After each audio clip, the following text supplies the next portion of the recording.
agenda alisimbe ku mulyango ogumu ogwa neiba we nga neiba we alina oddibuuka afe. Ekigendererwa kyakola ki?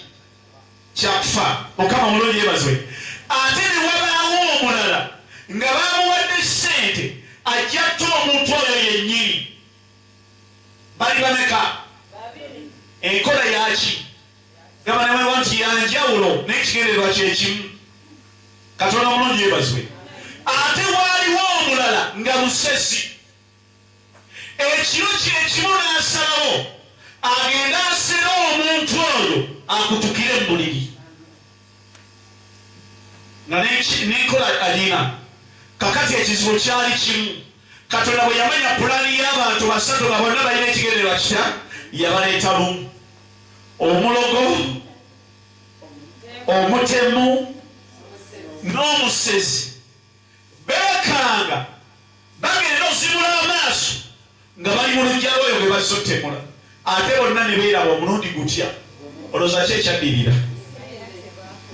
Ekigo ekibadde mu maaso go kigenda kudduka nga bwe kimu kikoba kirine bwakyo nga nabyo tebimanyi. Katonda agenda kuyimirira akulwanire ng'abagenge bali bwe yabakolera. Kwe kubengala ez'obulogo bona balonago ojja kuba ez'obwa Katonda. Katonda asobola okutuusaawo abantu ng'abaliwo bannaggwano era nga tekuli gwosobola kweŋŋanga.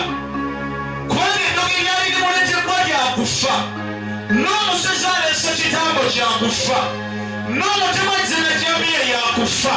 Naye nkusabira engeri ezo zetomere zonna buli lumu ekwate ku olyayo. Olaba n'engalo gyazikubira Katonda essaawa kulu ennyo.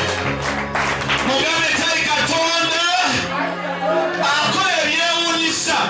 Ekiro kya leero nva wano ng'ofudde ensonga. Mu linnya lya Katonda olabukola Yesu waffe engalo ez'awaggulu. Kakati eddakiika zino kanyaliza omuntu ng'olina obujulizi. Testimony.